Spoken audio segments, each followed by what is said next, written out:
Good morning, family. I pray everybody's doing well on this blessed day, another day that the Holy Spirit have made, and I will rejoice and be glad in it. Well, see what I told y'all. For those of you who watched my part one video and part two video about Pastor Dowell versus Pastor Gino Jennings in that debate, this is exactly why I said what I said, especially in part two. If you could sit down and talk, if it was possible. But you see what's going on now. Both of them say they both been disrespected. You've seen, if you saw the videos of them going, going back and forth at it, kind of with each other. Not, of course, in the same room, but Gino saying what he's saying, and the disrespect that he felt, and then you see what Pastor Dow said also. And this is why I was saying, once again, as I reiterate on this, you got people that's new in the faith. And of course, I'm getting a lot of emails because it happened just like I said it was going to happen. And that's why I said the debate really did need to happen, because I know where Pastor Dow stands at.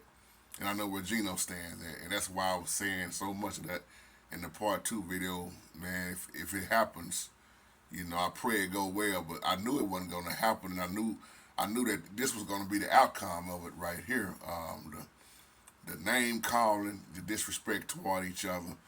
So now, you got a lot of people really, I'm telling you, man, especially the ones that's on Pastor Dow's side, you got all these comments and people going back and forth against each other. Then you, of course, the ones that love Gino, that's why I said a debate. If you can have a healthy debate once again, that's a blessing, because Paul and Barnabas didn't always agree on everything. You're going to have disagreements, but like I said, I'm going to say this again. There was nothing that was going to be said that would have changed Pastor Charles Dow's mindset, and it wasn't going to be nothing said that was going to change Gino's mindset. But I understand what a lot of people were saying in the comments on my page, that, maybe somebody will learn something. And this is why I'm going to reiterate this and say this again. It's so important for you to study to show yourself approving unto Gino, no, unto Pastor Dow, Pastor Gino, no, unto the Holy Spirit. You have to study for yourself. The Bible saying all I get is get an understanding, and it's hard to get an understanding when people are going to argue all the time, or ego is in the way, power struck is in the way. You gotta realize, man, the testosterone that run through a man.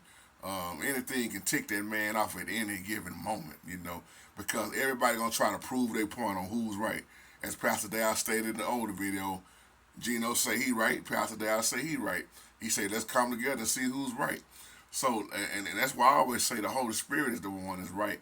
And I'm gonna say this again: can't none of us, and I mean absolutely none of us. Let me say it like this: don't none of us know it all, because if we did, that would make us all knowing. None of us know it all. So, and this is the outcome of it, man. And once again, I'm not disrespecting neither one of the brothers, man. I love them dearly, both of them. Like I told y'all in the other video, I've talked to Pastor Dow on the phone years ago. Even made a song for him for his church. I watched, I can listen to Pastor Dow and I can listen to Gino, because with my spiritual discernment, I know where to draw the line at with both of them. Do I agree with everything both of them says? No. Do everybody agree with everything that I say? No. So you just have to really have to have that spiritual discernment and be studied up for yourself, man. That way you'll know who's lying. You'll know who's telling the truth. And on that note, y'all have a wonderful, blessed day. Shalom.